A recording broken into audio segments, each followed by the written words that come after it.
ధర్మేంద్ర ప్రధాన్ రాజీనామాతో కేంద్ర విద్యాశాఖ మంత్రిగా ప్రహ్లాద్ జోషిని నియమించింది ప్రభుత్వం. ఆయనకు అదనపు బాధ్యతలు అప్పగించింది. విద్యాశాఖను సమర్థవంతంగా నడిపించేందుకు సీనియర్ నేత జోషిని ప్రధాని ఎంపిక చేశారు. మరి ప్రహ్లాద్ జోషి ముందున్న సవాళ్లేంటి?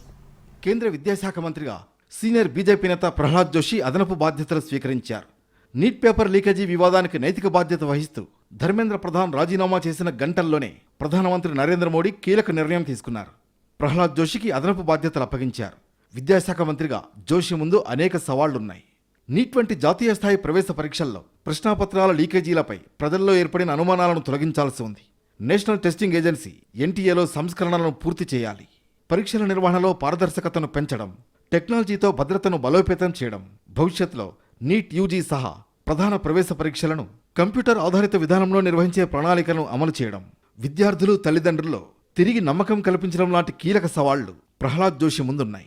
ధర్మేంద్ర ప్రధాన్ హయాంలో జాతీయ విద్యా విధానం అమలులో వేగం పెరిగింది. కొత్త పాఠ్య ప్రణాళికలు, డిజిటల్ విద్య, ఉన్నత విద్యలో పరిశోధనకు ప్రోత్సాహం, విదేశీ విశ్వవిద్యాలయాలతో భాగస్వామ్యాలు లాంటి కార్యక్రమాలు ప్రారంభమయ్యాయి.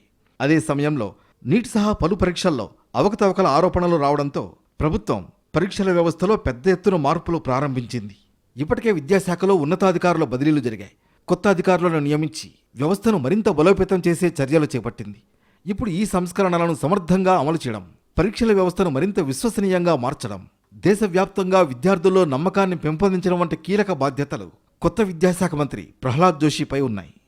కర్ణాటకకు చెందిన ప్రహ్లాద్ జోషి ప్రస్తుతం వినియోగదారుల వ్యవహారాలు, ఆహారం, ప్రజా పంపిణీ, రెన్యూవబుల్ ఎనర్జీ శాఖల మంత్రిగా పనిచేస్తున్నారు.